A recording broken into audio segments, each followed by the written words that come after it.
What is up with it? Welcome back to Genesis 9. Singles all the way to top 8. Armada and I are going to take us all there. We've had multiple switcheroos on what match we're actually about to play. But we now know it's going to be Amsa versus, who was it? uMarth. uMarth, who squeaked by beating Taj's Mewtwo.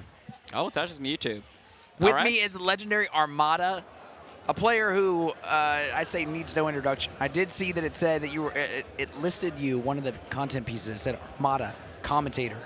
I'm not ready for that yet. I'm sitting next to a champion, in my opinion. Today, your fellow co-commentator. Today. That's right. Today, that's the case. And you know what? There were days in the past where you sat near me and I was a champion.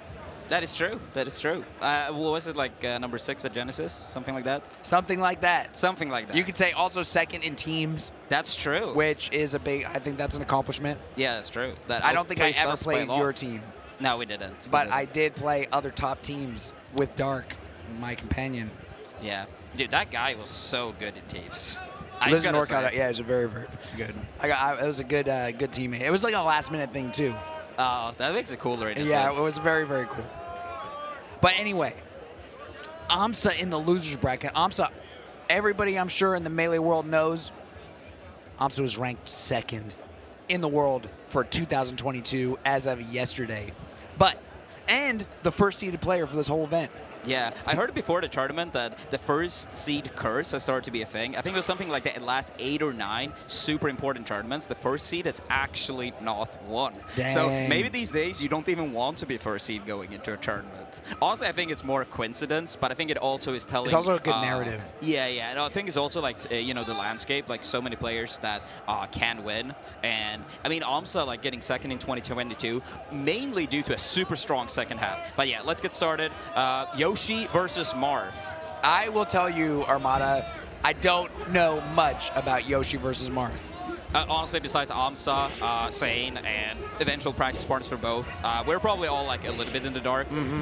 But yeah, let's try to see what's going to happen here.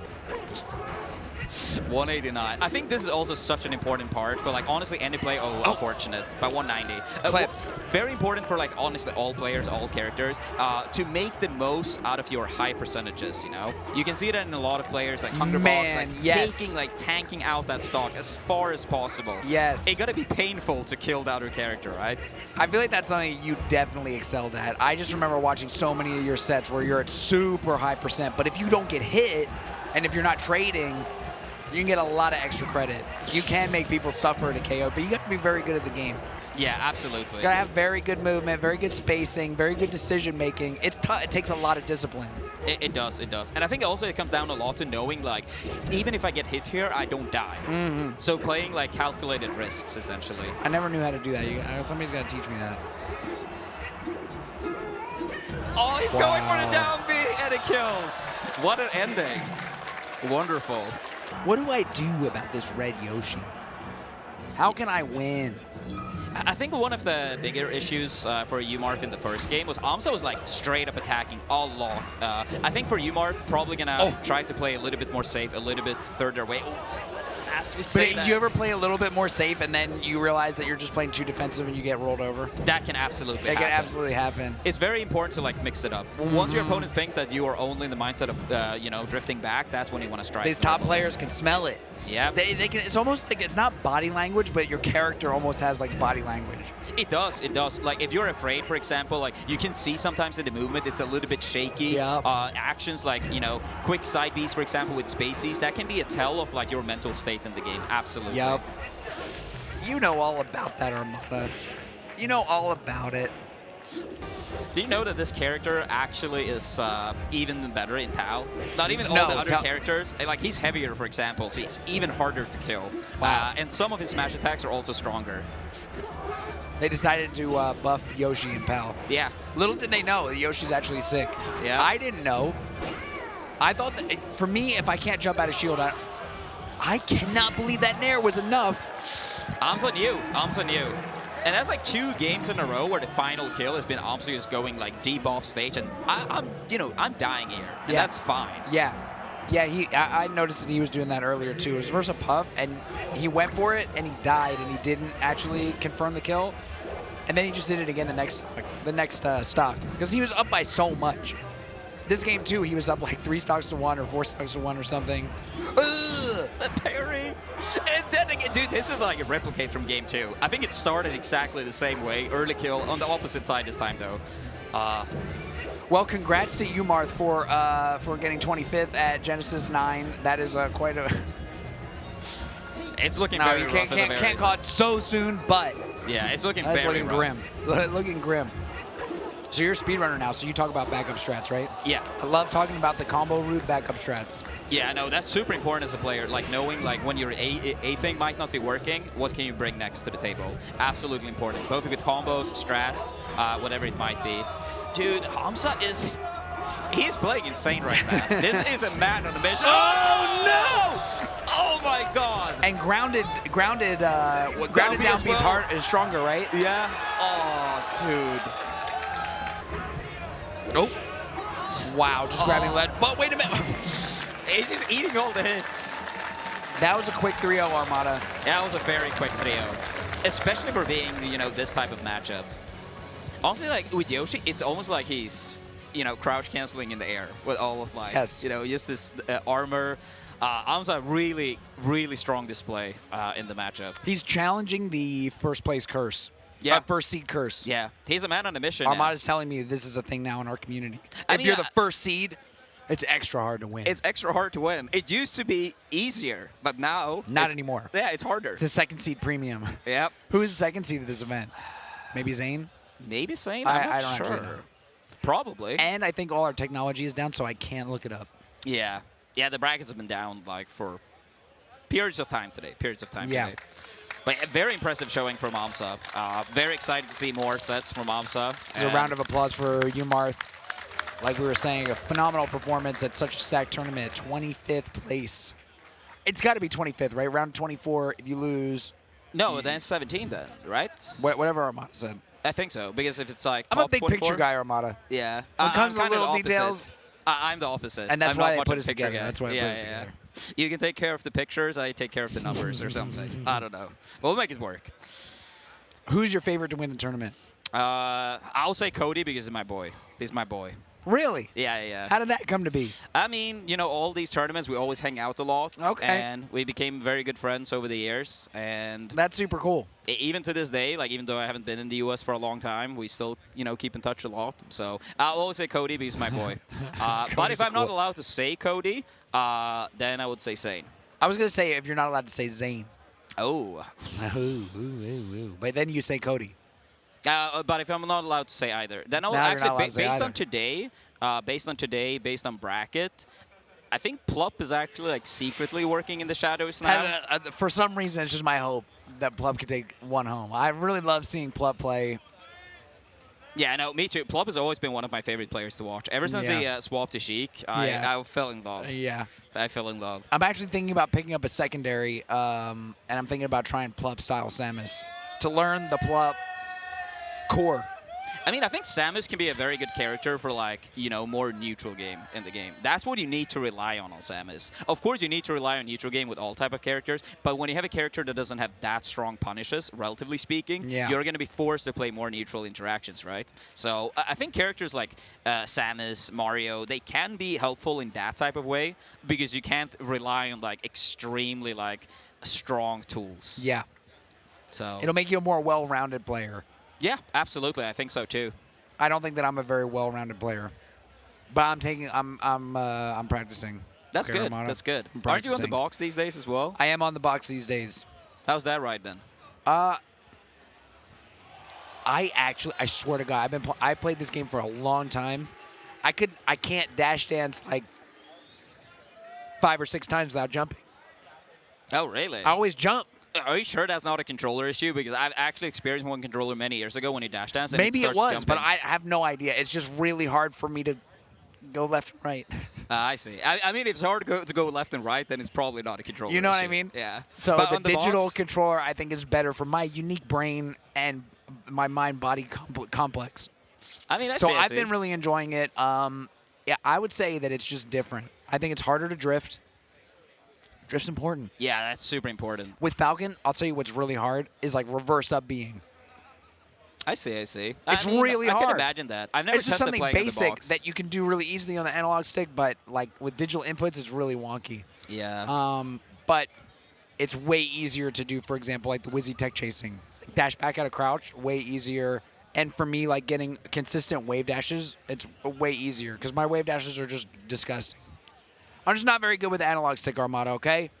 I mean, pros and cons, we're all good and bad at different stuff, right? Yes. But I do think, like, whether, they should be legal, nerfed, I'll leave that to other people. But I do think box type of controllers, it is very important for people that also can't play on GameCube controllers. Historically, we've had some players that, literally, physically can't play on GameCube controllers without Then it's hurting an themselves. accessibility question. Yeah. And an inclusivity question. And you know where I land on those questions. Yep, and I I land want on your more team. players. Yep, I land on that team too. I want more players to be able to get the benefits of the game. And you know how games push us to get better and to examine ourselves. It could be a great medium. And then there's community. Yeah, the community aspect is massive. Like, all these people in this room have so much to thank this game and this community for. Like, let's be honest. I've been talking about the flame of Melee. Like a huge campfire in the universe, and it's just been burning. The fire's been burning. And many of us, we contribute a lot to it, and it roars. And then if we take a step back from it, it's still, our contributions are still there. That's true. That's true. But Others it's can burning benefit brighter from than it. ever. It's burning bright. It is burning quite bright in 2023, against all odds. Dude, it's crazy. Sometimes I think back about, the old days of, like, before EVO 2013 and stuff, and, like, how Yup. long way this community have come. And, Yes. all these people that have done a lot for the game and community over the years. I remember when you guys tried to, help with raising money for EVO 2013. Absolutely. And that was, like, one of the key moments in Melee history. was Without huge. EVO 2013 and without the documentary, like, that combo of those two events, Melee would not be here. And by the way, if you don't know what Armada means by the documentary, there is the Smash Brothers documentary on YouTube, free for you to watch. It's like a 9-episode docu-series. It's Yeah. quite good. When it released, it brought a ton of people to the community because they were like, wow, this seems really cool. Yeah, and the thing is, And like, you can watch it now. I think back then as well, it was like a lot of people, they loved this game. They played it, with their friends, Yes. their siblings, but they didn't know it was a competitive scene for it. Right. So, I think Apex 2013, I have like a distant memory that it was mentioned that it was like around 13,000 viewers on the stream because it was Apex 2013. So I think that like it stuck with me for some time. And I was like thinking about EVO 2013, that probably had like 150,000 or something like that. I don't know exactly. It was but it's 120 some. 120 100,000 viewers. It was crazy Yeah. for Melee. So and basically we were like 10 the top times game the in the Twitch viewership. directory. You usually say League of Legends up there back in that time. I never once saw Super Smash Bros. Melee that high, and it was such a moment. I remember taking a screenshot from the crowd. Yeah, I mean, we never knew it was going to happen again, right? I think the very first set at EVO 2013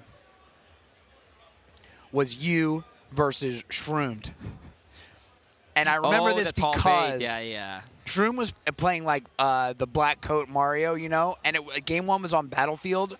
And like, we were in this huge hall. It was like so much kind of cool. It was like an introduction of our game to the FGC crowd. So I was a little bit like, are we going to look good? Are they going to like us or whatever?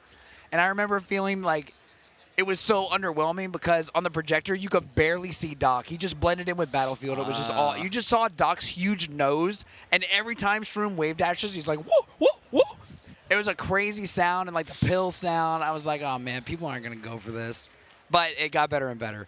I think it was. But very I'll never forget that. I think it was very funny at that tournament as well. Like the different like aspect of like Smash and FGC. Like Wobbles was like the crowd favorite. They loved Infinites, and like wobbling had not even been legal for a long time, right? No, that was like when it came Evo back. legalized it, and we were like, what do we do with this? Yeah. But I mean, the crowd there loved it, or at least the FGC portion of the FGC crowd. loves cheese and turtling.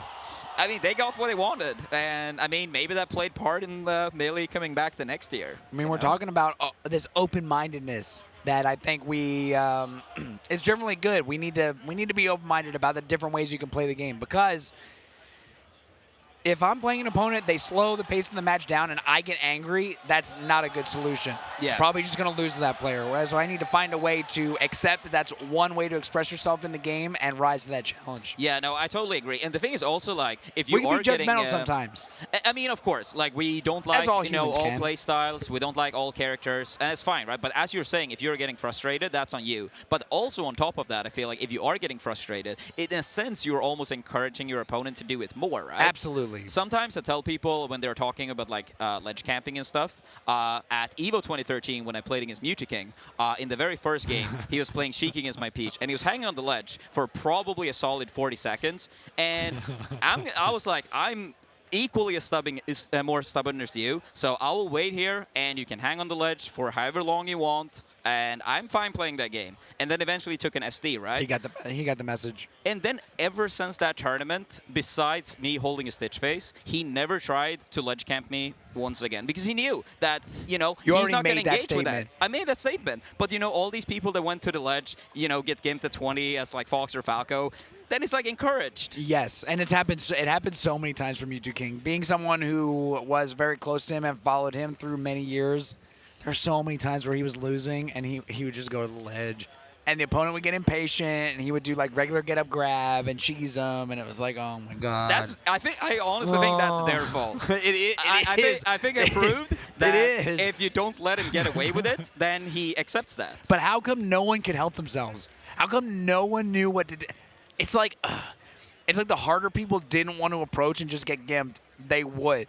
I think you got to look at it from the long-term perspective. Like, from the short-term perspective, sure, you might have boring in this one match or this one set, right. But long-term, you're not going to get that treatment any longer, right? That was at least my type of mentality, and I do think that could be applied to a lot of like different concepts within the game. So yeah. Taking the long-term view is very powerful. I think that's what it comes down to. I think that's what it comes down to. I've noticed that.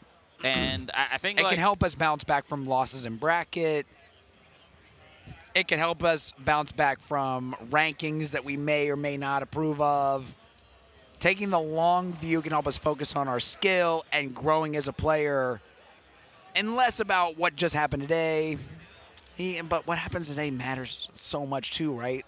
It does, it does. But I mean, like, being a competitor and going to these tournaments, it's all long-term, technically, right? A lot of the people in this building has been around for, like, you know, 15 years. Or even the players that have been around for, like, 5 years. It's still, like, you know, the long-term project, right? Yes. You have a lot of players that have made, you know, like the top 64 and stuff that played for many, many years, but they have still not quite gotten exactly where they wanted. So, you know, long term, they keep working, they keep improving. Polishing, right? Yeah. We keep polishing. There's always more that we can improve at. Yeah, it's always going to be more to improve at. I see Jmook up on stage, and I see a Falcon. I'm hearing in my earpiece, my Secret Service is telling me that the winter side players have disappeared. They're in in Dimension X. And there's no service in this room. That makes it harder. It does make it harder. I mean, a lot of somebody people have a rely on loudspeaker, you know, the old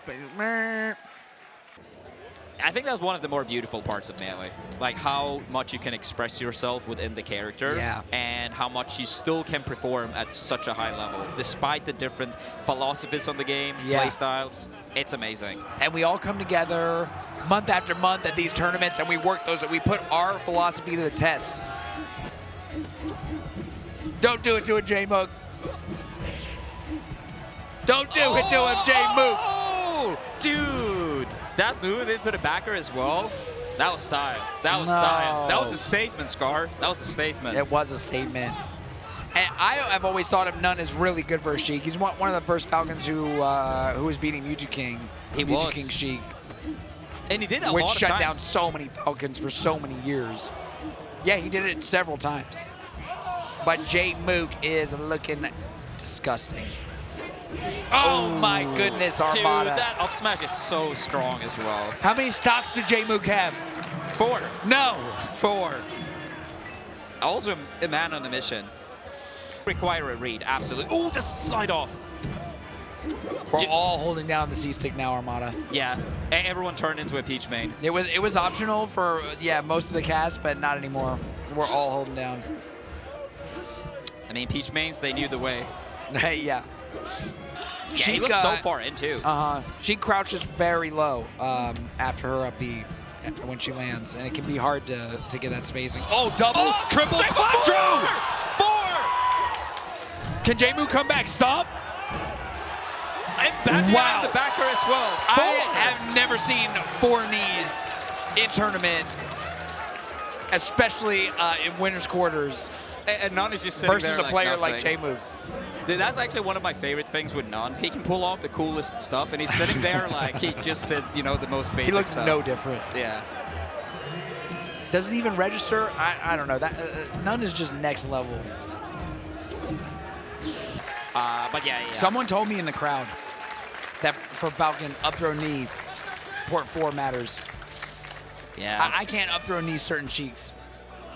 Are those the cheeks with the correct port by any chance? I never looked for it because I didn't know what to look for. But now I'm going to look. Those port 4 cheeks. Yeah, I mean, I think it's the same thing in the Marth Sheik matchup, with up throw, up tilt, that you want to have the right port. It matters for Marth Sheik too. That's one of the flaws of Melee. I will admit it. I will admit it. Every game's got flaws, right? Yeah. You can't have a perfect game. I mean, worst case scenario, like just swap ports every game then, Yeah. If it's important for the matchup. Yeah. Maybe we'll get some technology that'll help us with that. So we probably don't have will. to unplug and. We probably will, to be honest. So Jmook advancing to winner side top 8. Yeah. Not a huge surprise, but Jmook did face significant adversity to get there. The 3-2. He was even down in Game 5 as well. No free rides at Janet. Not in 2023. There's killers. We have seen it for sure. Did you so notice that there's best of 5 starting at like the round of 128 or something? That's how it should be. That's how it should be. How did you feel about that, noticing it? I was shocked.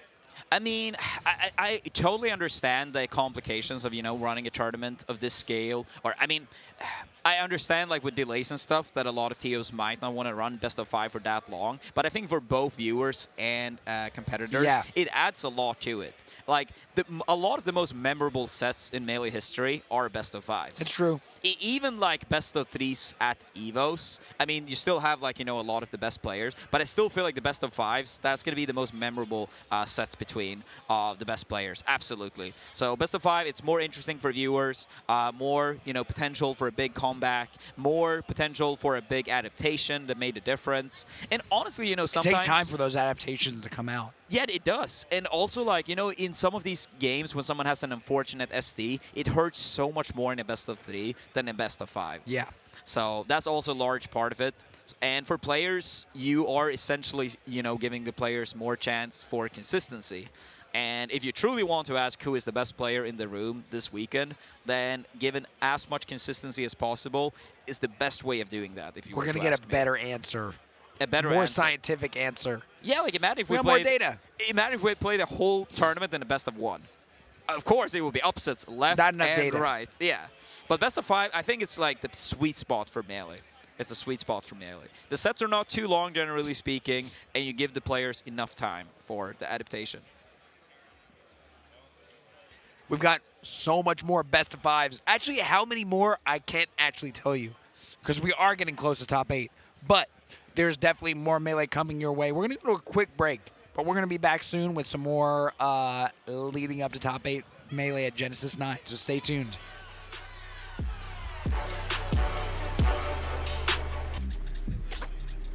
What is up with it? Welcome back. Here we are again, Genesis 9, last couple of sets of the night. I just learned that we are done at 10, I guess whether or not we play out all the matches, but that means that we're going to go into hyper mode. Yeah, and then you can even rest out of shield. Yeah, rest out of shield or whatever is the most appropriate punish for the percentage that both opponents had. Such a more complete answer, Armada. You're right about that. It's not always a rest out of shield. That is very true. We make the decisions based on the scenario. Shame on you, Wispy. Shame on you. Stop interfering with the competition. Ooh, he gets that F smash. Reading the action out of shield. That was big. That was big. You ever wonder like why is Puff F smash hit so hard? Yeah, I mean, but if we're going that route, it's a lot of moves in this game where I would wonder why they're hitting so strongly. But that has to be one of them. That's one of them for sure. Absolutely. I hear Moki right now. I feel like I hear the crowd cheering for Moki. Yeah, probably on the other stream. Yeah. Those up throw up airs were clean. Yeah, very convincing performance from Club. Yeah, convincing. Good word. Honestly, all of these sets so far we have commentated, it's been like convincing sets. Yeah. We haven't gotten these, nail biters yet. There were some nail biters to get here. Yeah, that's true. But now that we're here, maybe it's the time. Yeah, they know. 9 Like PM. It's better like one person wins 3-0 than we all get kicked out. Maybe. Yeah. But I mean, Zain still in it in loser bracket. Only needs to win one more set to. What was make that for top 8? That was for top 8. That All was right. winner quarters. Wow. So Plup is in winner semis as we speak. 2 Sheiks. 2 Sheiks, yeah.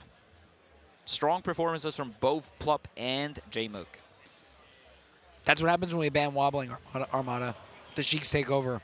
Cheek, yeah, becomes stronger. But they didn't slug against Jmook at the Ludwig Invitational. I think that was a very, very tough set. It was. It was. But I think that's actually interesting because I think a lot of like Jmook in 2022 was playing a lot of these like less traditional matchups and then over time overcoming them. I know he played against Axe and lost. He played against Amsa and lost. And even against Hungerbox, even though I don't think he actually got a win, or maybe he did get one win in. But it was a lot of times like playing these less common matchups, struggling, losing badly at times. But you could like, for tournament after tournament, you could see him like slowly like get better at the matchups. Would you say that you're still watching a good bit? A little bit here and That's there. really cool that you've actually seen all those. I have not I've seen that much Jmook. I'm not gonna lie, I tried to prepare a little bit for the commentary as well, but I did watch a few events of 2022. You always were a preparer. Yeah, I mean we're trying to take it seriously here, right? You know, Absolutely. we want to inform the viewers and give them a good experience. So I There felt like it are was my different duty. aspects that you could take seriously. You could take seriously the core gameplay. You could take seriously the mental preparation that it takes to show up and to perform at the highest level. You could take seriously the community element. You could also take seriously the history. That's true. And history is one thing that I see right before me right now with Zain and Leffen.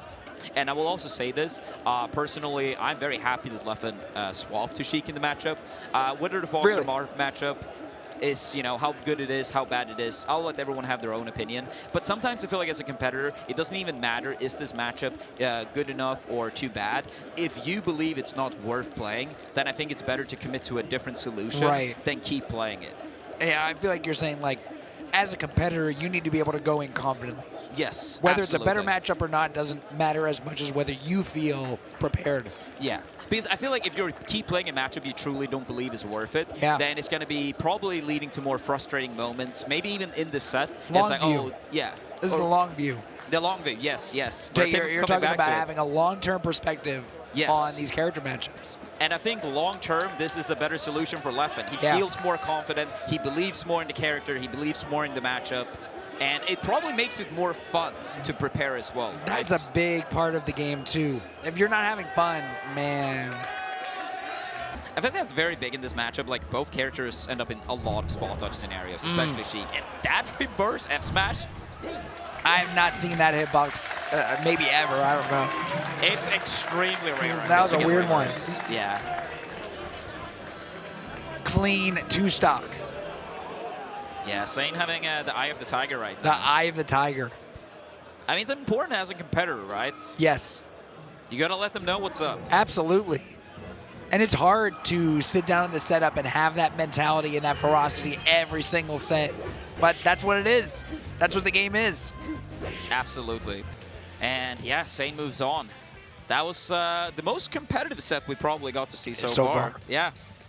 We have 3 players now in, is it winner's side top 8? Yeah. Jmook. Oh, we get a tiny extension. Oh, Jmook, winner's side top 8. Plup, winner's side top 8. And Zain. And Zain, our number 1 in the world. And we still have Cody and Moki that are going to play for a winner's side top 8. Winner's side spot.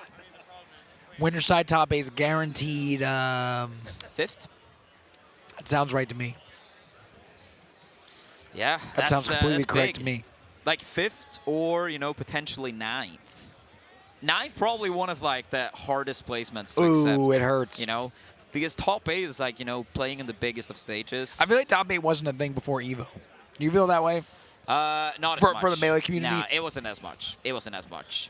I mean, I feel like it was more all like blending in together. Yeah. Besides maybe like top 4-ish. I felt like first, second, and third. Yeah, maybe top 4 because you get like your own place. Yeah. Once it's fifth, there's 2 fifth placers, 2 seventh placers. But top 8's a very cool like container. It's like a cool ceremony. Yeah. And I mean, Cool it to makes for a good recognize. slot as well, right? True. Like roughly 3 hours. Yeah. High-level melee. Like top 40 would be too little. It would be too little. Yeah. You'll be craving for a bit more. Yeah.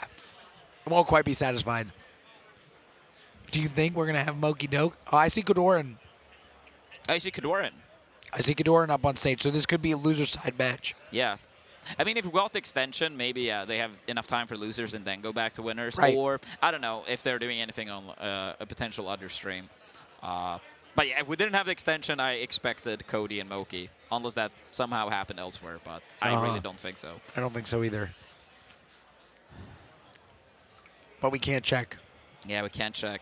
We're in a dead zone. No Wi-Fi, no cell service, Smash EG's down. It's like almost like we're back to the old days. It's a Smash apocalypse. Yep. Genesis 9 in 2023.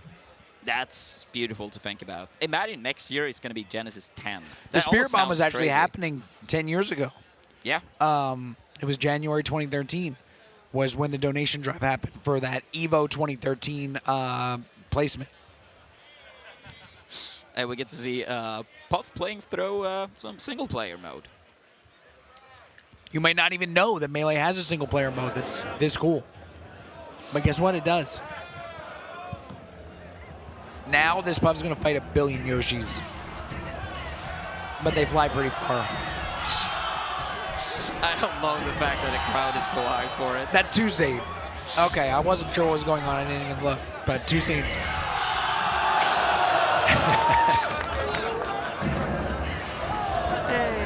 Can you hear me?